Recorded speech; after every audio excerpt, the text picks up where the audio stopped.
Kita ke informasi lain pemirsa, pemerintah daerah ramai-ramai naikkan upah minimum provinsi. Ya, kabar baiknya UMP Jakarta juga naik, yang sebelumnya 5,3 juta rupiah kini menjadi 5,7 juta rupiah. Bahwasanya beliau sudah menandatangani. Aksi unjuk rasa digelar buruh di depan kantor Gubernur Jawa Tengah. Mereka menuntut kenaikan upah minimum sekitar 7% di tahun 2026. Di tengah orasi, Gubernur Jawa Tengah Ahmad Lutfi yang baru selesai melakukan rapat segera menemui buruh. Ahmad Lutfi sempat ikut berorasi dan berjanji akan berusaha mensejahterakan buruh. Hasilnya, pemerintah Provinsi Jawa Tengah menetapkan UMP naik sekitar 7,28% dari upah tahun lalu, yaitu sekitar Rp2.327.000. Hasil investigasi yang sudah saya tangani adalah ada 80 kabupaten ada 8 kabupaten kota yang 0,90, kemudian kabupaten kota yang lain juga ada yang 80, ada yang 70, bervariatif, dan hari ini sudah kita rilis bahwa telah selesai Dewan Pengupahan di masing-masing kabupaten kota.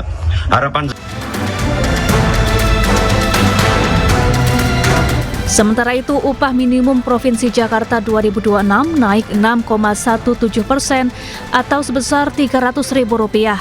UMP DKI Jakarta yang sebelumnya Rp5,3 juta kini menjadi Rp5,7 juta. Setelah rapat beberapa kali di Dewan Pengupahan antara buruh, pengusaha, dan pemerintah DKI Jakarta,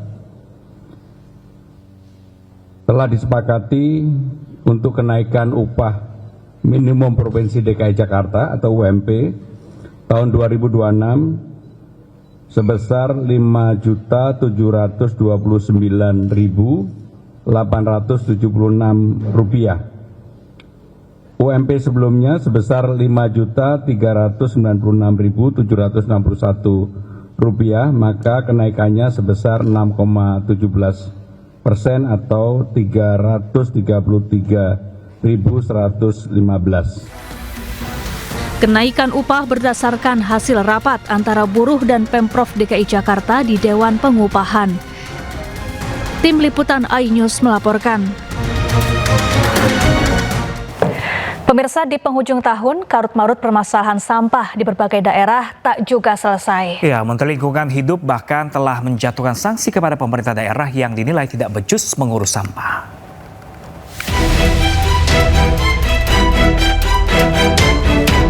Truk pengangkut sampah mengantre panjang di jalan menuju TPA Cipayung, Depok. Antrean truk mengular hingga memenuhi badan jalan dan telah berlangsung selama beberapa hari terakhir.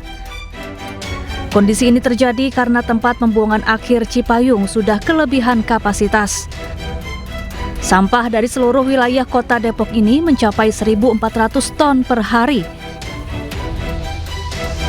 Sementara itu, Menteri Lingkungan Hidup Hanif Faisal Nurofik berkunjung ke Tangerang Selatan, Banten untuk membahas persoalan sampah.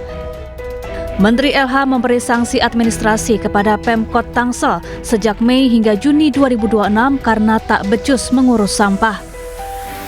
Jika tak bisa atasi masalah sampah hingga Juni tahun depan, sanksi pidana bisa dijatuhkan. Bagaimanapun juga, berdasarkan Undang-Undang 18 2008, maka sampah menjadi tanggung jawab Pak Wali Kota. Ini ada pasal 40 yang di dalamnya ada ancaman pidana minimal 4 tahun. Jadi kami sedang juga dalami terkait konteks ini karena hukum kan tidak boleh dikesampingkan. Sampah di Jakarta juga selalu menjadi pembahasan serius.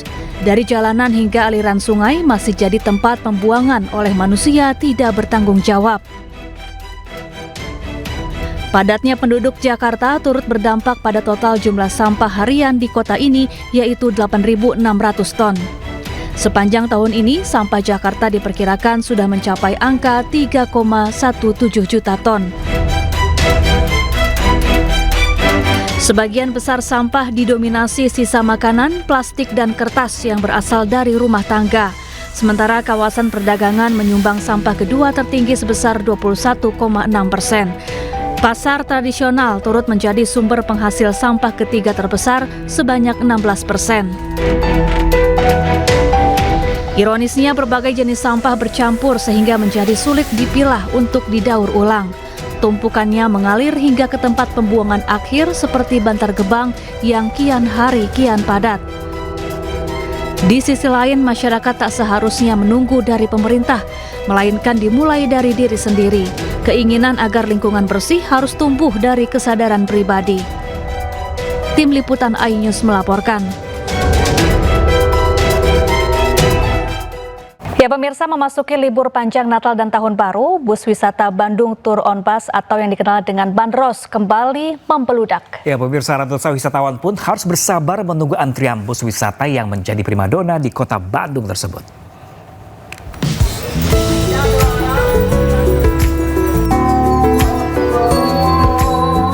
Bus wisata Bandros Bandung Tour on Bus masih jadi ikon wisata kota Bandung yang tak pernah sepi di saat liburan. Ratusan wisatawan mulai dari anak hingga lansia memadati shelter Bandros di kawasan Taman Alun-Alun, Jalan Dalem Kaum.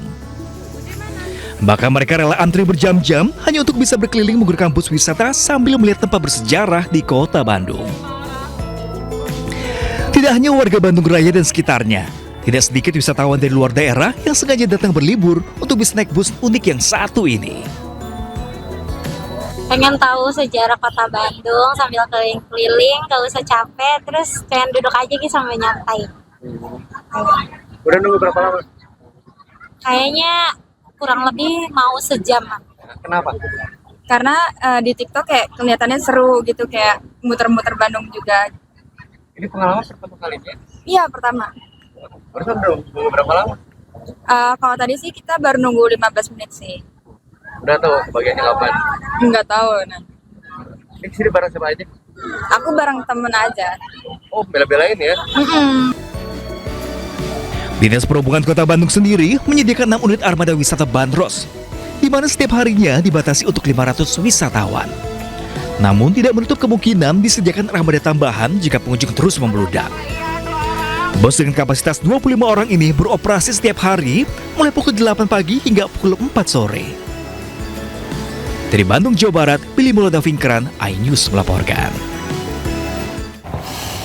Ya pemirsa, Pulau Dewata Bali juga tak kalah ramai diserbu wisatawan. Ya, salah satunya di objek wisata Hutan Lindung Suci atau Monkey Forest di Ubud, Bali yang dipadati wisatawan lokal dan mancanegara.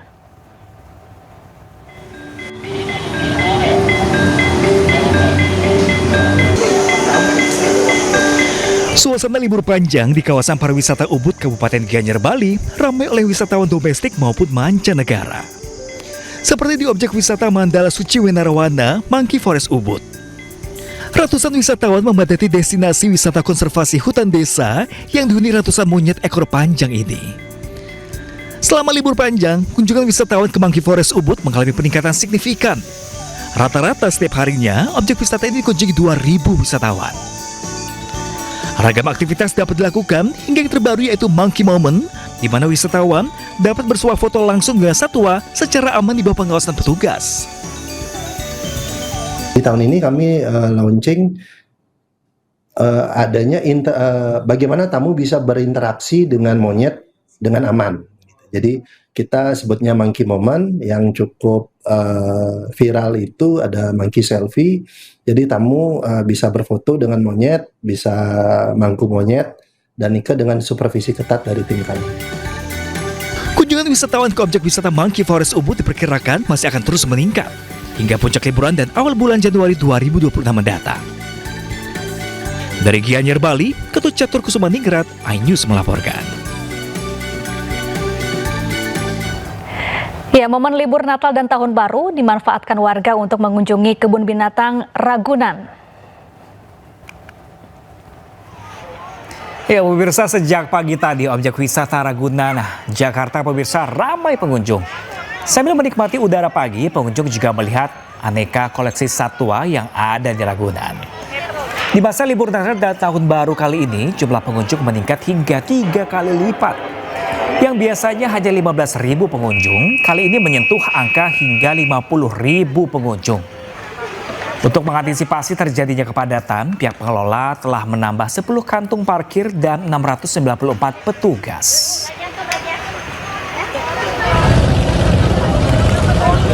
Ya, tak hanya di Ragunan, kawasan Jalan Malioboro masih menjadi destinasi favorit wisata libur panjang Natal dan Tahun Baru.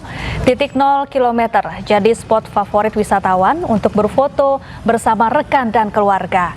Ada sejumlah spot foto menarik di titik 0 km, seperti berfoto dengan latar bangunan peninggalan Belanda, instalasi bertuliskan 2026, Jogja Kota Batik, hingga mengunjungi Benteng Vredenburg. Sebagian wisatawan mengaku setiap berlibur ke Yogyakarta, mereka juga sekaligus berbelanja oleh-oleh di Pasar Beringharjo.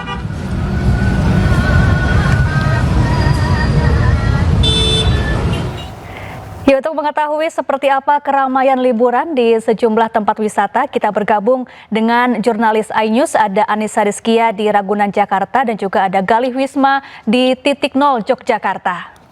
Ya pemirsa, kita ke Anissa terlebih dahulu di Ragunan. Pemirsa, ya Anissa, apakah Ragunan saat ini masih jadi favorit warga untuk menghabiskan libur Nataru? Ya, Syafa, Pram, dan juga pemirsa, betul sekali. Memang Ragunan ini menjadi spot favorit bagi warga untuk menghabiskan libur panjang Natal dan Tahun Baru. Yang mana memang jumlah kunjungan ini meningkat drastis dibandingkan hari biasa, sudah mencapai 50.933. Dan banyak sekali spot-spot menarik yang bisa Anda kunjungi ketika berkunjung ke Ragunan ini. Selain ada banyak satwa, di sini juga bisa menikmati aneka jajanan kuliner, begitu ya, bersama keluarga tercinta. Nah, saya akan langsung berbincang dengan salah satu pengelola di sini, yaitu Bapak Wahyudi Bambang selaku humas dari Taman Marga Satwa Ragunan. Bisa disampaikan begitu Pak, animo masyarakat yang datang dari sebelum libur Natal tiba sampai saat ini, bagaimana perbedaannya? Ya, memang peningkatan sudah terjadi di hari Selasa ya, tanggal 22, 23, kemudian 24 ya. Ini memang luar biasa pengunjung kita dari 13.000, 14.000, kemudian puncak kemarin di hari Kamis 50.933. Ini jadi prediksi kami sih sekitar 50.000 ya. Jadi ekspektasinya lebih dari 50.000 ya. Dan kalau kita komparasikan dengan tahun sebelumnya ada 41.000, artinya ada peningkatan sekitar 9.000 pengunjung dibandingkan sebelumnya ya. Dan ini kita harap tetap kondusif cuaca ya, karena memang beberapa hari ini kita diguyur hujan, dan untuk alhamdulillah kemarin Natal ini cuaca bagus ya. Jadi ini salah satu faktor pendukung juga nih ya. Nah, untuk antisipasi yang dilakukan pengelola nih, apakah ada penambahan kantong parkir dan juga petugas yang dikerahkan ini, apa ada penambahan personil juga Pak? Ya betul sekali, untuk petugas kami kerahkan seluruh karyawan ya. Karyawan ada 694 karyawan, semua bertugas pada hari ini, dan juga nanti sampai pelayanan tahun baru, sampai libur akhir sekolah ya, sekitar pertengahan Januari ya, kita akan terus bertugas ya. Kemudian kita juga dibantu aparat terkait, dalam hal ini polisi, TNI, kemudian Pol PP, Dishub, dan juga Damkar, serta Dinas Kesehatan. Ini membantu dalam proses pelayanan kami ya, semuanya dalam tim pelayanan Natal dan Tahun Baru di Taman Marga Satwa Ragunan. Baik, terima kasih banyak Bapak Bambang atas waktunya. Selamat kembali bertugas Bapak. Nah, sekarang nih Syafa dan juga Pram, saya akan ajak Anda untuk menikmati suasana begitu ya di Taman Marga Satwa Ragunan, karena di sini ada banyak sekali nih para wisatawan yang datang, ternyata tidak hanya datang dari Jakarta, melainkan dari berbagai daerah. Nah, saya mau bersantai bersama para pengunjung di sini. Saya kembalikan kepada Anda di studio, Syafa dan juga Pram. Menarik. Iya, terima kasih Anissa Rizkia langsung dari Ragunan, Jakarta. Selanjutnya kita akan beralih ke Yogyakarta, ada Galih Wisma di sana. Selamat siang Galih, apakah saat ini Malioboro masih sepadat seperti kemarin atau sudah mulai terurai? Baik, terima kasih Syafa dan juga pemirsa. Ya, pagi siang hari ini saya melaporkan langsung di kawasan Malioboro, tepatnya di area titik 0 km kota Yogyakarta. Untuk kepadatan wisatawan memang masih sama dengan hari sebelumnya, masih sangat banyak sekali wisatawan yang mulai berdatangan ke kota Yogyakarta ini, utamanya untuk menikmati libur Natal dan Tahun Baru ini di kawasan Malioboro dan titik 0 km kota Yogyakarta. Memang diprediksi wisatawan yang memasuki area Malioboro maupun titik 0 ini mencapai 100.000 per hari menurut pemerintah kota Yogyakarta. Dan bisa saya kabarkan secara langsung untuk hari ini suasana di titik 0 ini adalah berkait dengan perjalanan arus lalu lintas cukup masih landai, kenapa juga bisa saya katakan di titik nol ini cukup menjadi favorit bagi para wisatawan. Memang di area titik nol ini juga biasanya menjadi finish bagi para wisatawan ketika berjalan dari sisi utara kemudian berhenti di paling selatan di titik nol ini. Karena di sini juga ada beberapa spot titik menarik yang bisa menjadikan untuk bersuah foto seperti bangunan peninggalan Belanda ini, gedung BNI, kemudian juga di sisi timurnya ada juga kantor pos, kemudian juga di lokasi titik nol sendiri juga khusus selama atau di Bunatan Nator ini juga dibuatkan instalasi bertuliskan tahun 2026. Kemudian juga ada di latar belakang monumen serangan 11 Maret di sebelah sisi timur. Kemudian juga ada landmark tulisan Jogja Kota Batik. Selain itu juga di area ini memang sangat strategis karena berdekatan dengan Benteng Frederik, kemudian juga lokasi wisata Taman Pintar bagi anak-anak. Jadi sangat cocok sekali untuk para keluarga yang berlibur ke Jogja di masa libur sekolah ini mengunjungi Taman Pintar dan saat berdekatan dengan titik 0 km. Kemudian juga di sebelah utara juga ada Gedung Agung atau Gedung Kepresidenan, dan di area ini juga cukup berjalan kurang lebih 500 meter sudah sampai di Pasar Beringharjo untuk para wisatawan biasanya berbelanja oleh-oleh ataupun menikmati kuliner gratis di kota Yogyakarta. Seperti itu, Syafa dan juga Bram. Baik, melaporkan langsung dari titik 0 km Yogyakarta, Galih Wisma, dan tadi ada sebelumnya dari Anissa Rizkia langsung dari Ragunan, Jakarta. Terima kasih dan selamat bertugas sambil tipis-tipis liburan di sana. Baik. Terima kasih rekan-rekan. Ya, kita ke informasi selanjutnya pemirsa. Yogyakarta panen wisatawan pada liburan Natal dan Tahun Baru kali ini. Ya, setiap objek wisata padat pengunjung seolah-olah satu Indonesia kini berkunjung ke kota Gudeg. Buat lu semua lah yang mau ke Jogja, nggak usah lah ke Jogja, ngapain sih? Ngapain sih? Masih banyak kota lain. Salah 3, salah 1, salah 2, salah Semarang, salah lah. Bagaimana masa? Libur Natal dan Tahun Baru tiba. Seperti tahun-tahun sebelumnya, Yogyakarta lagi-lagi menjadi primadona wisatawan. Selama libur Natal dan Tahun Baru, sekitar 7 juta wisatawan diprediksi menghabiskan waktu libur di kota Gudeg ini. Angka ini membuat Yogyakarta harus bersiap menghadapi kondisi ramai serta segala dampaknya. Periode kunjungan diperkirakan terjadi sejak akhir Desember tahun 2025 hingga awal Januari 2026. Destinasi favorit masih sama saja, mulai dari Malioboro, Keraton Yogyakarta, Taman Sari, hingga Candi Prambanan yang selalu menjadi magnet wisata bahkan dari seluruh dunia. Padatnya wisatawan ke kota Yogyakarta seolah membuat satu Indonesia menyerbu kota ini. Arus lalu lintas jadi padat, penumpang transportasi umum meningkat, dan kawasan wisata nyaris tak pernah sepi. Untuk mengantisipasi lonjakan ini, pemerintah daerah menyiapkan berbagai langkah, mulai dari penambahan petugas keamanan, rekayasa lalu lintas di titik rawan kepadatan, hingga penguatan layanan fasilitas umum. Selain itu, wisatawan diimbau agar saling menjaga kenyamanan. Jadi, jika Yogyakarta terasa lebih padat dari biasanya, jangan kaget. Namanya juga liburan akhir tahun, semua orang ingin mengukir kenangan di sepanjang kota Yogyakarta. Tim Liputan iNews melaporkan. Berlibur keluar kota atau luar negeri bersama dengan keluarga memang seru dan asik pemirsa. Namun untuk mewujudkan itu semua dibutuhkan biaya tak sedikit. Ya, nah dalam situasi ekonomi seperti saat ini, sebagian masyarakat mengubah pola agar tetap bisa berlibur tanpa membuat kantong bolong.